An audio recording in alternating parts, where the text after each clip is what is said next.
Hello everyone, welcome to my channel. आज हम पढ़ने वाले हैं इंग्लिश ग्रामर के कुछ टॉपिक्स को। जो एक टॉपिक है हमारा कंडीशंस। अभी एनडीए 2026 का जो फर्स्ट एग्ज़ाम हुआ था उसमें जो इंग्लिश का जो टॉपिक्स थे या इंग्लिश का हम बोल सकते जो पेपर में क्वेश्चंस आए थे वो नॉर्मली ज़्यादातर कंजक्शन और कंडीशंस वाले क्वेश्चंस थे।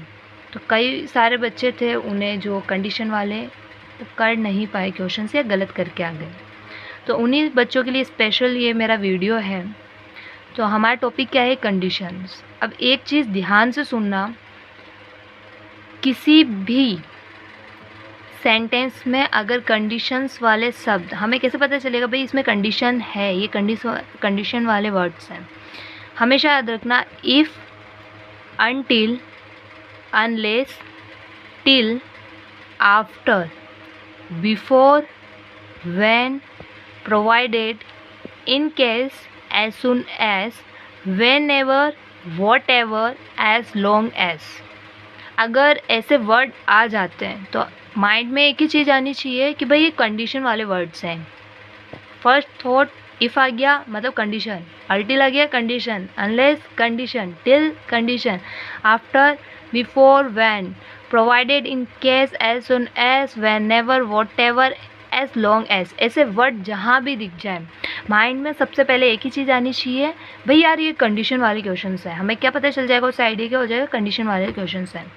जो मोस्टली जो इफ़ आप देख रहे हो, जो ये इफ़ है, इफ़ मोस्टली जो इफ़ का जो कंडीशन वाले जो क्वेश्चंस होंगे, इफ़ कब यूज़ होगा?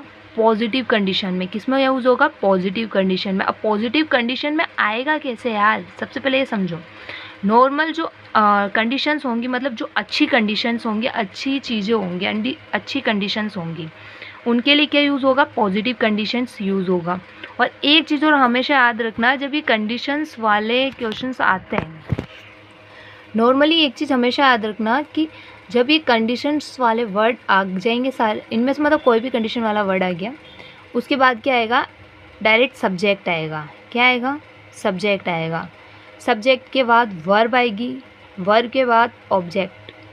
लेकिन एक चीज़ हमेशा याद रखना, whenever, whatever, as long as और व्हेन, ऐसे जो कंडीशंस वाले वर्ड्स होते हैं इनके बाद में मॉडल्स यूज़ नहीं आते हैं। याद रखना, मॉडल्स नहीं आते। जिन बच्चों ने मॉडल्स पढ़े हैं उनको बेनिफिट होगा इस चीज़ का।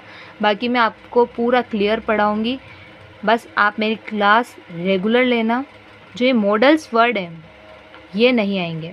एक चीज़ और याद रखना, जब भी किसी क्वेश्चन में बोल दिया जाए जब कि, जब तक नहीं, ऐसे जो वर्ड आ जाएं, जैसे कि जब तक नहीं। मैं आपको एक क्वेश्चन बताती हूँ, क्वेश्चन को ढंग से समझना। मेरा कैमरा थोड़ा ब्लर कर रहा है पर कोई नहीं, आपको थोड़ा ट्राई करोगे आपको सब सही दिखेगा। क्वेश्चन क्या बोल रहा है, पहले क्वेश्चन पढ़ो। आई विल नॉट पे फॉर द गुड्स, जब तक नहीं। क्या बोल रहा है? जब तक नहीं। क्वेश्चन ढंग से पढ़ो। आई विल नॉट पे for the goods, I will not पे फॉर द गुड्स मतलब मैं जब तक नहीं पे करूँगा। तो जब तक नहीं, जिस भी सेंटेंस में, जिस भी क्वेश्चन में जब तक नहीं आ जाए तो समझ जाना कंडीशन वाला वर्ड, कंडीशन लगी हुई है। अब भाई जब तक नहीं के जब भी कोई ऐसा क्वेश्चन बन जाए, जब तक नहीं, कोई कंडीशन लग जाए जब तक नहीं, तो उसमें अनटिल या फिर अनलेस आता है। क्या आता है? अनटिल आएगा या फिर अनलेस आएगा। क्वेश्चन फिर से पढ़ो। आई विल नॉट पे फॉर द गुड्स, मैं गुड्स के लिए नहीं दूंगा।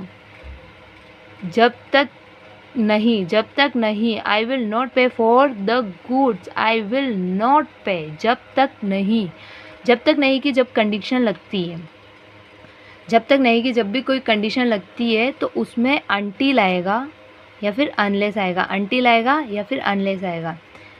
अब अनटिल और अनलेस का यूज़ कैसे होता है, अब पहले इसे ध्यान से सुनना और ध्यान से समझना। डायरेक्ट हम एग्जाम्पल पे आते हैं।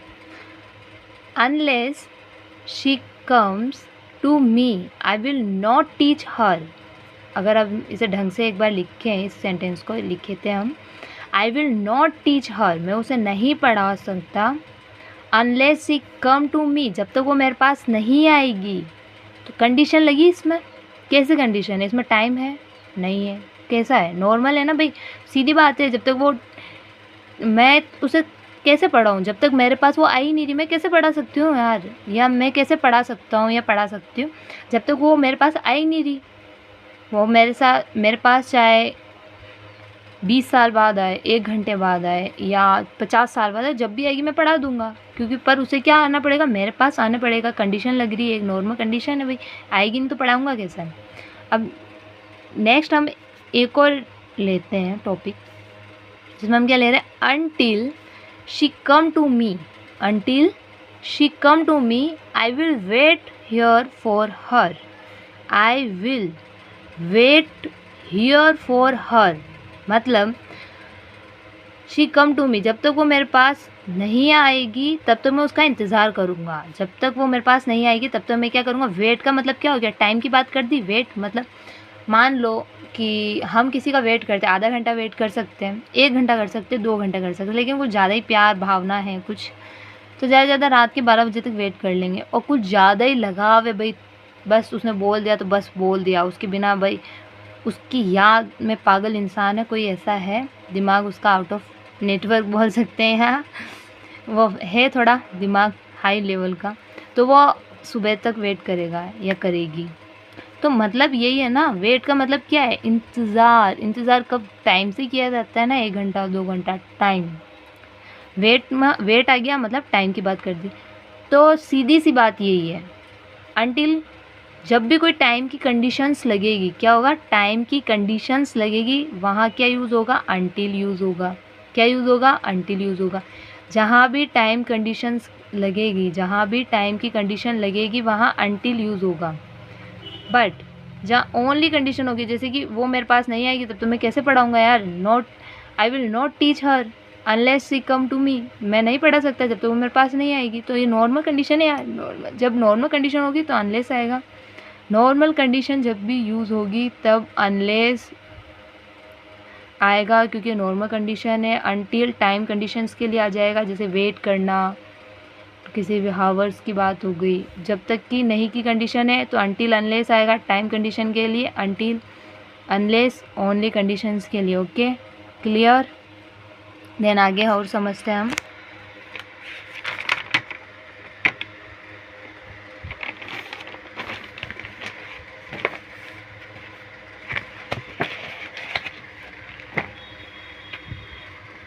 अब आप इस क्वेश्चन को ढंग से समझना, बहुत काम के क्वेश्चन है ये। क्वेश्चन है, सेकंड क्वेश्चन है, I did not buy it, I did not buy it, मैं यह नहीं खरीदूंगा।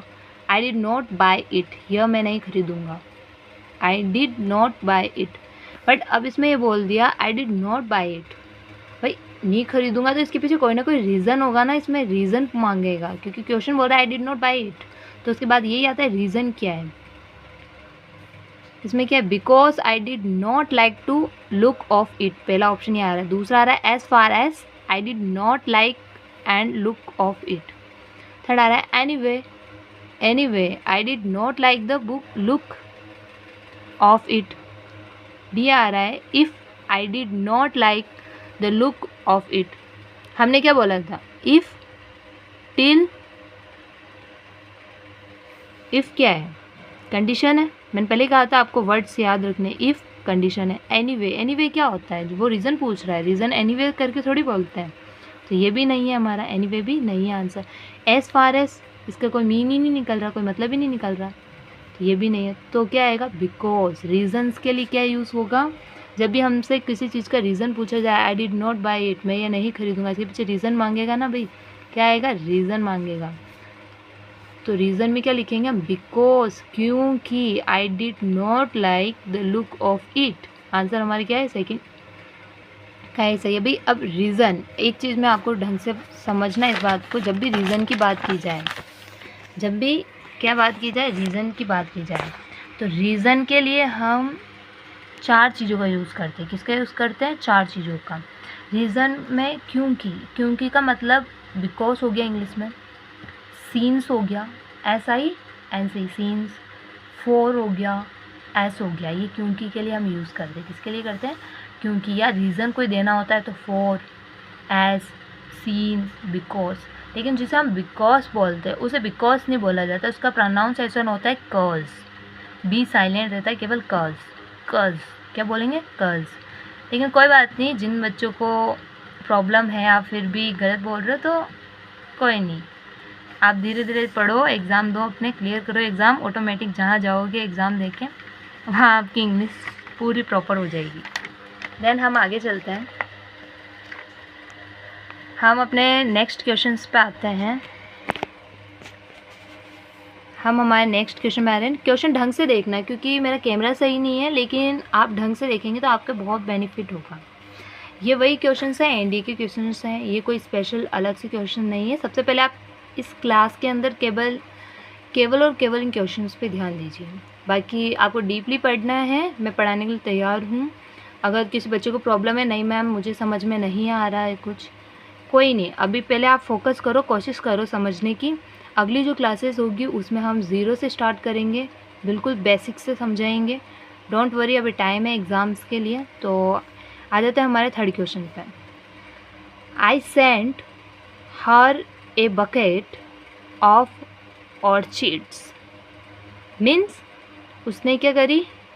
सेंड, भेज दी एक बकेट। अब ढंग से ऑप्शन सुनो पहले एक बार। For which she was absolutely delight. Delight मतलब, जब डिलाइट का मतलब क्या होता है? खुश होना। डिलाइट मतलब खुश होना। With which she was absolutely delight, वो उसके, विथ का मतलब क्या होता है? किसी के साथ। विथ का मतलब क्या होता है? किसी के साथ वह खुश है। Of which she was absolutely delight, on which she was absolutely delight. इनका कोई मतलब नहीं, डी और सी का तो कोई मतलब नहीं निकल रहा भाई, ऑफ और ऑन से स्टार्ट हो रहा है। लेकिन फॉर विच का मतलब होता है उस चीज़ से, फॉर विच मतलब उस चीज़ से। For which she was absolutely delight, क्या हुआ? ये उससे मतलब उस चीज़ से वो क्या हो गए? खुश हो गए। क्या हो गए? खुश हो गए। चलो हम नेक्स्ट क्वेश्चन पर पहुँचते हैं अपने। फोर्थ क्वेश्चन है हमारा, you must stay inside. You must stay inside, तुम अंदर आ जाओ, तुम अंदर आ जाओ, या तुम मस्ट स्टे इनसाइड, तुम अंदर रुको या अंदर आ जाओ। अब जब ये क्यों बोला जाएगा यार? कब हम अंदर जाएंगे? क्यों कोई हमें बोल रहा है कि तुम मस्ट स्टे इनसाइड, तुम अंदर रहो या अंदर जाओ? जब वेयर इट स्टार्ट रेनिंग, जहाँ बारिश हो रही होगी इसलिए कहा जाएगा तुम अंदर रुक जाओ। या व्हेन इट स्टार्ट रेनिंग, या जब बारिश शुरुआत हो रही हो बारिश की। बिकॉज इट स्टार्ट रेनिंग, क्योंकि बारिश हो रही है। Till it starts raining, you must stay inside, तुम अंदर रहो, तुम अंदर रहना चाहिए या तुम अंदर रहो। ये कब रहना चाहिए? वैन इट स्टार्ट रेनिंग, जब बारिश शुरू हो रही हो। क्योंकि क्या बोलते हैं, जब बारिश स्टार्टिंग की जो बारिश होती है केमिकल की बारिश होती है, यही बात होती है ना। जब भी रेनी सीज़न आता है या रेनिंग होती है तो बारिश वो स्टार्टिंग की अच्छी नहीं होती है। तो वैन इट स्टार्ट्स रेनिंग, जब बारिश शुरुआत हो तब आपको घर में रहना चाहिए, इनसाइड रहना चाहिए, अंदर रहना चाहिए। Okay, clear? हम नेक्स्ट क्वेश्चन पे आते हैं हमारे। We must wait, we must wait, wait का आ गया, हमने पहले ही कहा था हमारे कंडीशन में जब भी वेट टाइम से रिलेटेड कोई भी क्वेश्चन बन जाए तो वो कंडीशंस वाले क्वेश्चन आ जाए, और उसके अंदर वेट टाइम से रिलेटेड कोई भी क्वेश्चन बन जाए उसमें क्या आएगा? रिमेंबर दैट, मैंने अभी बताया था आपको, जब भी कोई टाइम से रिलेटेड कंडीशंस आ जाए उसमें क्या आएगा? अनटिल आएगा। नॉर्मल कंडीशन के लिए अनलेस, तो हमारा क्या आएगा? अनटिल। ओके, क्लियर है? तो यहाँ क्या हो जाएगा? Until you see the light turn green. पहले एक बार फिर भी पढ़ लेते हैं, हमें आंसर पता है भाई अनटिल है तो ये आंसर है, लेकिन फिर भी क्वेश्चंस के आंसर समझना और क्वेश्चंस को समझना बहुत इम्पोर्टेंट होता है। तो until you see the light turn green,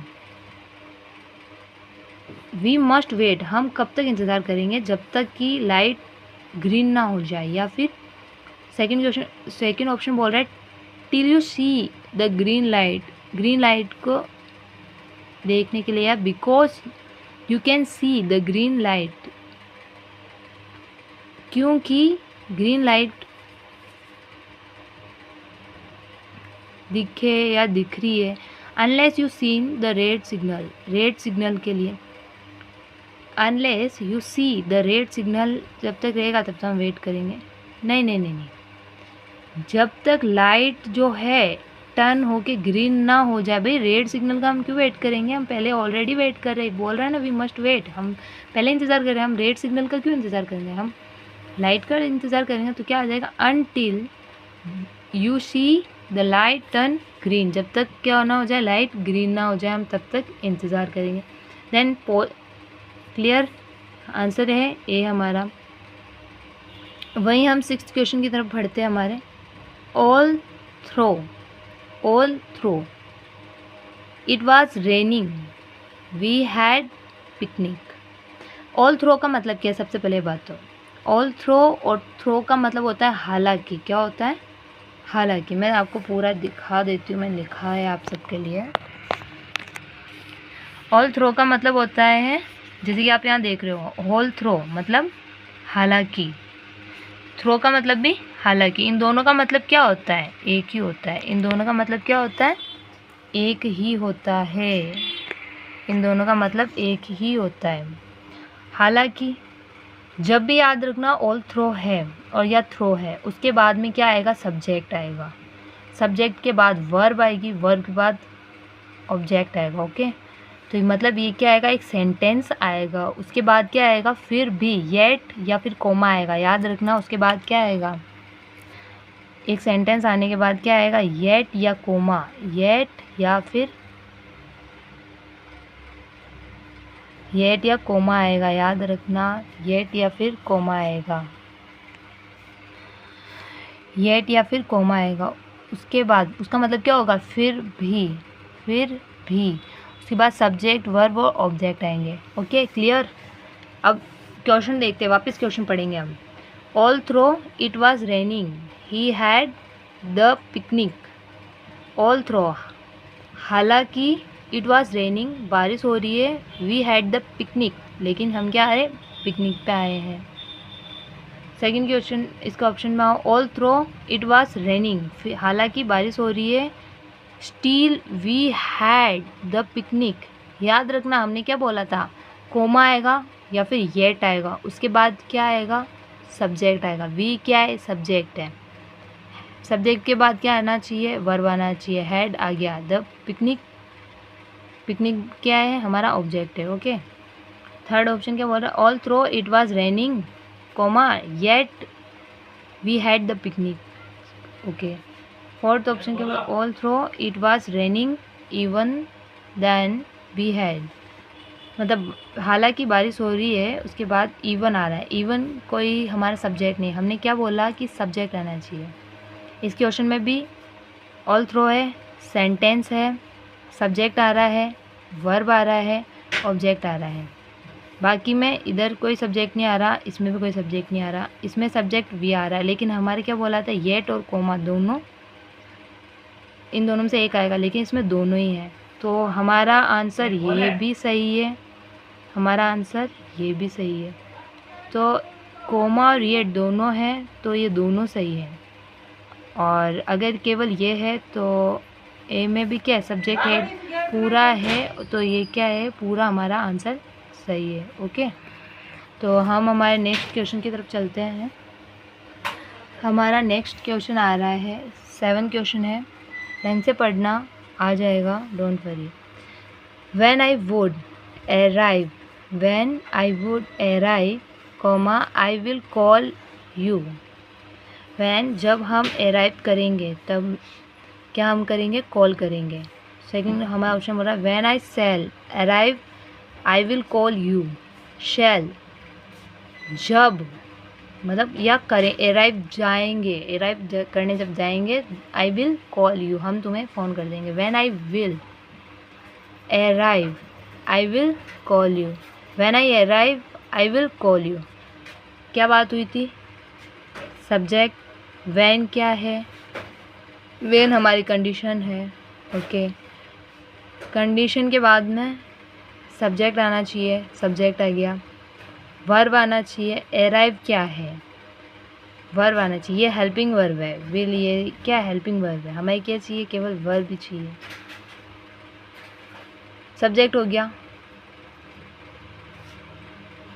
verb हो गया, कोमा आ रहा है, फिर सब्जेक्ट विल। ओके, तो हमारा आंसर क्या आएगा? कि हमें हेल्पिंग वर्ब नहीं चाहिए, हमें केवल वर्ब चाहिए। हमारा वर्ब ऑब्जेक्ट यही है जो है, तो हमारा राइट क्या होगा? डी ऑप्शन हमारा राइट होगा। क्लियर? हम जब 8th क्वेश्चन की बात करते हैं, 8th क्वेश्चन की जब बात करेंगे, हमारा ऑप्शन ए क्या बोल रहा है? Who among you has the answer? Who among you has the answer? You has the answer. Question ढंग से समझना, क्या बोल रहा है? Who among you has the answer. Second हमारा ऑप्शन बोल रहा है whom among you has the answer. Whom amongst you has the answer. Who amid you has the answer. Answer हमारा कौन सा सही होगा? वॉम वाला। क्यों? कंडीशन में वॉम आता है, तो अमोंग के पहले क्या आ रहा है? वॉम आ रहा है। आंसर क्या राइट है? वॉम सही है। ओके, हम 9th क्वेश्चन में आते हैं। हमारे क्या बोल रहा है क्वेश्चन? ढंग से पढ़ना, नहीं समझ में आ रहा है कोई बात नहीं, कंटिन्यू करना है हमें। कंटिन्यू करते हुए हम ये सारी क्वेश्चन हमें समझ में आ जाएंगे, डोंट वरी। देन हम 9th क्वेश्चन में आते हैं। हमारे क्या बोल रहा है option first? No sooner then he reached the station the train left. Sooner कब गया? रीचेड की जब स्टेशन से ट्रेन चली गई थी। No sooner had he reached the station then train left. C, no sooner he had reached the station then the train left. जब वो ट्रेन चली गई तब उसने स्टेशन पे पहुंचा। No sooner had he reached the station then the train left. Train क्या हो गई? चली गई। लेकिन अभी हमें कोई ऑप्शन नहीं पता चला भाई यार सही क्या है, क्योंकि इसमें सब में एक ही चीज़ बोली जा रही है कि भाई ट्रेन चली गई, उसके बाद सोनर पहुंचा। तो सबसे पहले इसे समझने के लिए, मैं आपको थोड़ा और क्लियर करने के लिए मैंने आपके लिए एक ऑप्शन तैयार किया है, आप ढंग से समझना इसे। नो सोनर का मतलब क्या होता है, पहले ये समझो। नो सोनर का मतलब है मुश्किल से। नो सोनर का मतलब क्या है? मुश्किल से। ढंग से समझना, नो सोनर का मतलब क्या है? मुश्किल से। नो सोनर मुश्किल से, मुश्किल से। जब भी कहीं नो सोनर आ जाए, क्या आ जाए? जब भी कहीं नो सोनर आ जाए, उसके बाद क्या आना चाहिए? हेड या फिर डिड आना चाहिए। क्या आना चाहिए? हेड आना चाहिए या डिड आना चाहिए। जब भी कहीं नो सोनर आ जाए, वहाँ या तो हेड आना चाहिए या फिर डिड आना चाहिए। हेड के बाद में सब्जेक्ट आएगा प्लस वर्ब की थर्ड फॉर्म आनी चाहिए। याद रखना, नो सोनर के बाद में हेड आएगा, हेड के बाद सब्जेक्ट, सब्जेक्ट के बाद वर्ब की थर्ड फॉर्म आनी चाहिए। क्या आनी चाहिए? वर्ब की थर्ड फॉर्म। अगर नो सोनर के बाद में डिड आता है तो डिड के बाद सब्जेक्ट आना चाहिए प्लस वर्ब की फर्स्ट फॉर्म आनी चाहिए। क्या आना चाहिए? वर्ब की फर्स्ट फॉर्म आनी चाहिए। Had plus subject plus verb की थर्ड फॉर्म आएगी। वहीं डिड आता है तो did plus subject plus verb की फर्स्ट फॉर्म आएगी। लेकिन जब इन दोनों में से कोई एक चीज़ आती है तो उसके बाद क्या आएगा? जब मान लो हेड आ गया, उसके बाद सब्जेक्ट वर्ब भी लग गई, हमारे डिड भी आ गया, सब्जेक्ट वर्ब भी लग गई, उसके बाद में हमें क्या लगाना है? देन लगाना है। क्या लगाना है? देन लगाना है। उसके बाद में हमें देन लगाना है। हेड सब्जेक्ट वर्ब आ गया, डिड सब्जेक्ट वर्ब, इन दोनों में से अगर कुछ भी आ जाए नो सोनर के बाद में तो हमारा लगेगा उसके पीछे देन लगेगा। क्या लगेगा? देन लगेगा। देन के बाद में हमारे फिर से सब्जेक्ट लगेगा और वर्ब की सेकंड फॉर्म लगेगी। देन के बाद में सब्जेक्ट आएगा, सब्जेक्ट के बाद में फिर से वर्ब की सेकंड फॉर्म लगेगी। अब इसे हम एक बार क्वेश्चंस में देखते कैसे आएगा। ये तो समझ में आएगा भाई सोन के बाद में हेड डिड चाहिए, पहले इतना समझो, रूल को याद रखना। हेड डिड, सब्जेक्ट आएगा दोनों के बाद, फिर वर्ब आएगी। याद रखना हेड के साथ थर्ड फॉर्म, डिड के साथ फर्स्ट फॉर्म। उनके बाद में देन आएगा, देन के बाद सब्जेक्ट, सब्जेक्ट के बाद में वर्ब की सेकंड फॉर्म।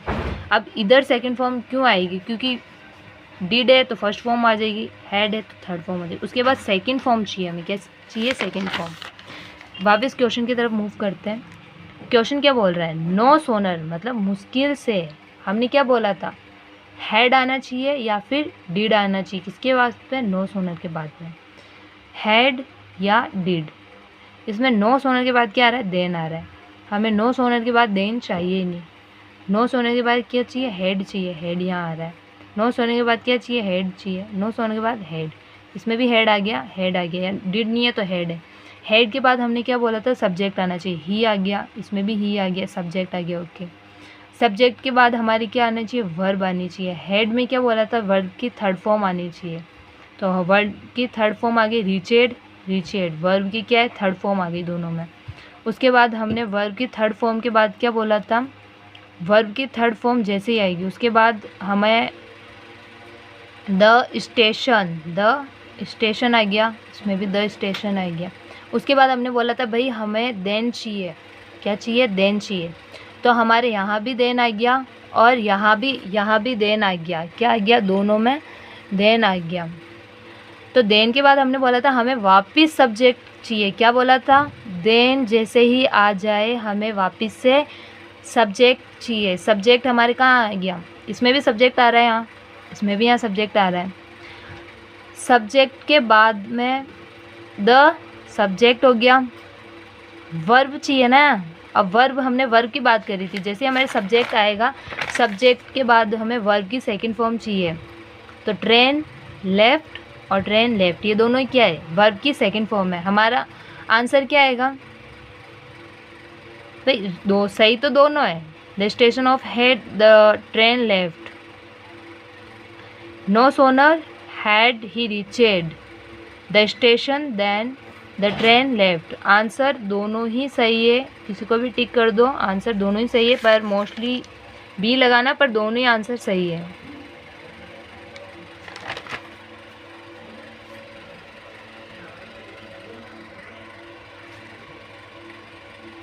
अब कुछ और रूल्स हैं, उन्हें हम याद कर लेते हैं। जैसे कि हमने कहा था कि हमें देन चाहिए। जैसे हमारा एक सेंटेंस कंप्लीट होगा, वर्ब आ गया, उसके बाद क्या आएगा? सब्जेक्ट आएगा। क्या आएगा?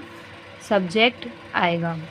तो याद रखना एदर के बाद में और, एदर आएगा तो उसमें और आएगा, नेदर आएगा, नोर आएगा, उसके साथ में नॉट ओनली के साथ में बट ऑल्सो आएगा। क्या आएगा? But also. नॉट के बाद में बट आएगा, बोथ के बाद में एंड आएगा, बिटवीन के बाद में एंड आएगा, फ्रॉम के बाद में टू आएगा, नो सोनर के बाद आएगा देन। याद रखना कि ये साथ में चलेंगे। जैसे कि हमने नो सोनर की बात करी थी भाई, उसके अंदर हैड और डिड के बाद में सब्जेक्ट, वर्ब के बाद में देन आना चाहिए। अगला जो सेंटेंस होगा उसमें क्या आना चाहिए? सबसे पहले सब्जेक्ट, सेंटेंस स्टार्ट होने से पहले देन आना चाहिए। उसी तरीके से ये उसी वे में यूज़ होंगे। एस के बाद, एस के साथ एस आएगा, सो के बाद एस आएगा, सो के बाद दैट, वेदर के बाद और, या इल्स के साथ बाद भी बोल सकते हैं, साथ में भी बोल सकते हैं। साथ में बोलोगे तो और ज़्यादा बेनिफिशियल है, क्योंकि सेंटेंस एक बनेगा। एक ही सेंटेंस में दो सेंटेंस आएंगे। द रीज़न, एक ही सेंटेंस में उसके साथ क्या आएगा? दैट आएगा। द रीज़न दैट सेंटेंस आएगा। हार्डली और स्क्रली, याद रखना ये मोस्ट इम्पोर्टेंट है। हार्डली और स्कर्ट्सली, हार्डली और स्क्रल्सली जब भी ये वर्ड आ जाए, हार्डली और स्कर्ट्सली जब भी ये ऐसे वर्ड आ जाए, उस सेंटेंस के अंदर सब्जेक्ट हो गया, हैड डिड आ गया और सब्जेक्ट आ गया, उसके बाद में जो भी वर्ब यूज़ होगी उस वर्ब के साथ में वैन हो जाएगा या फिर बिफोर आएगा। क्या आएगा? वैन या बिफोर। हार्डली और स्क्रॉली के सेंटेंस में वैन या बिफोर आएगा। Okay, clear? मूव करते हैं आगे के क्वेश्चन के लिए। ओके, 10th क्वेश्चन है हमारा। हार्डली, अभी हमने क्या देखा था? हार्डली के साथ में क्या है? हार्डली या स्क्रॉली है तो उसके साथ में आ रहा था व्हेन या बिफोर। हार्डली और स्क्रॉली के साथ में हम देख रहे थे व्हेन या बिफोर आ रहा था। तो इसमें हमारे वापस ही क्वेश्चन में क्या आ गया, हार्डली आ गया। इसमें क्या आ रहा है, स्क्रॉली आ गया। इसमें फिर हार्डली आ गया। इसमें वापस से क्या हो गया, स्क्रॉली आ गया। क्या करेंगे अब हमने क्या बोला था, हार्डली। तो हमारे जो ये क्वेश्चंस है हेड या डिड का ही है, सब्जेक्ट आएगा वर्ब आएगी। Okay clear. हार्डली वहाँ हेड आ गया, हेड आएगा, सब्जेक्ट आएगा, आई आ गया। वर्ब आएगा, अराइव्ड वर्ब हो गया। एट द हेल्पिंग वर्ब है तो एट द। एयरपोर्ट वर्ब आ गया, वर्ब के बाद में एयरपोर्ट। फिर क्या बोला, हमारे क्या आना चाहिए, व्हेन या बिफोर। इसमें क्या आ रहा है, देन आ रहा है। तो हमारा क्लियर है, ये ऑप्शन होगा ही नहीं। अब हार्डली और स्क्रॉली दोनों एक साथ ही है, उनके लिए व्हेन या बिफोर ही आएगा। सेकंड ऑप्शन क्या बोल रहा है, इसमें देन आ रहा है, तो ये हमारा आंसर नहीं होगा। ए पहले हमारा रॉन्ग है। बी ऑप्शन के तरफ हम जाते हैं। स्क्रॉली हैड आई अराइव्ड। हेड क्या है, हेड पहले बोला था, हेड आना चाहिए या डिड आना चाहिए, हेड आ गया। सब्जेक्ट आ गया आई, अराइव्ड हेल्पिंग वर्ब आ गई। ओके एट द एयरपोर्ट, ठीक है। उसके बाद में स्क्रॉली के बाद व्हेन या बिफोर आना चाहिए, व्हेन आ गया इसमें, यहाँ तक सही है। The subject plan departmental verb भी आ गई हमारे। तो ये ऑप्शन हमारा कहीं ना कहीं राइट है। ओके लेकिन फिर भी हम चेक करेंगे आगे के क्वेश्चंस को। जो हमारे सी ऑप्शन है, इसमें क्या बोल रखा है, hardly I had arrived. Okay subject verb सब आ गया इसमें। At the airport, when, okay सही है, व्हेन आ गया। The plane departed.